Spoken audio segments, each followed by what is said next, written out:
अरे नमाज अदा करके ऐसा अंदर नहीं ऐसा अंदर ये जो सुनो अरे राम अरे हल्लू जा रहे ना जी हम नमाज कर रहे हैं हल्लू जा रहे हैं भाई जाओ పక్కన వీడియో చూశారు కదా, ఇది మన తెలంగాణలో జరిగింది. నిర్మల్ జిల్లా కేంద్రంలో ఒక మెడికల్ షాప్ వద్ద ముస్లిం మతానికి చెందినటువంటి కొంతమంది ముస్లింలు పక్కనే ఉన్న మసీదులో నమాజ్ చేస్తున్న సమయంలో అక్కడ ఒక కుటుంబం కారులో వెళ్తుండగా హారన్ కొట్టారన్న ఏకైక కారణంతో అక్కడ కొంతమంది ముస్లిం వ్యక్తులు సరే ఇక్కడ ఒక వర్గాన్ని కించపరచాలన్న ఏకైక ఉద్దేశంతో నేను ఒక ఇంటెన్షన్లో ఈ వీడియో చేయట్లేను.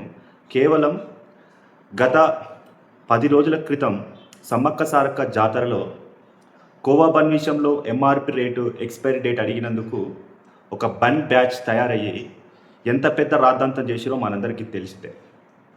మరి ఇక్కడ ఆ ముస్లిం మతానికి చెందినటువంటి కొంతమంది వ్యక్తులు వచ్చి కారు అద్దం పగలగొట్టి చిన్నపిల్లలని చూడకుండా ఒక మానవత్వం లేకుండా ఏ విధంగా భయపెడుతున్నారో ఆ వీడియోలో మనం చూసినాం. మరి బన్ బ్యాచ్ పైన స్పందించిన మేధావులు యూట్యూబర్సు మరి ఈ విషయం మీద ఎందుకు స్పందిస్తున్నారో కూడా చెప్పాల్సిన అవసరం ఉన్నది.